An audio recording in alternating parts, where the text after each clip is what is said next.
Tiddilick the Frog. The following story is based on a traditional Aboriginal dreaming story from the Aboriginal people of the Gippsland area in Victoria. Once upon a time in the dreaming, there lived a frog called Tiddilick. Tiddilick lived in the Willamby Valley in the creation era. He was a greedy frog. He wanted to be the biggest frog in all the land.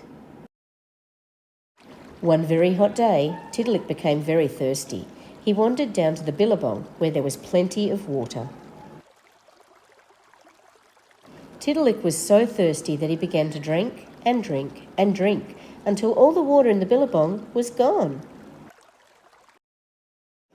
When all the other animals came to the billabong for a drink, they discovered there wasn't any water left. They were hot and thirsty too. They knew it was that greedy frog Tiddilick who had drunk all the water.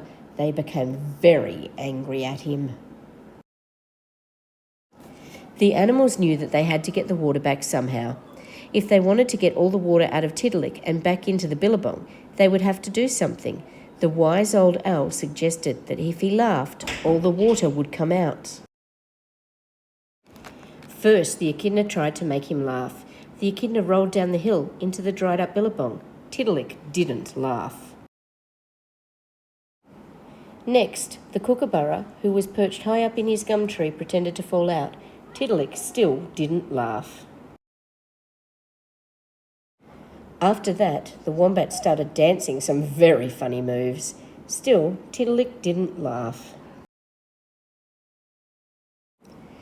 The animals were so confused that they didn't know what to do next. They were still very thirsty. Finally, the eel decided to give it a try. He danced and danced and danced until he tied himself into a big knot. Suddenly, Tiddilick's mouth started to move. He could not stop laughing at the eel. He laughed so much that all the water came out and ran back into the dried-up billabong. From that day, Tiddilick was never greedy again, and he only drank what he needed.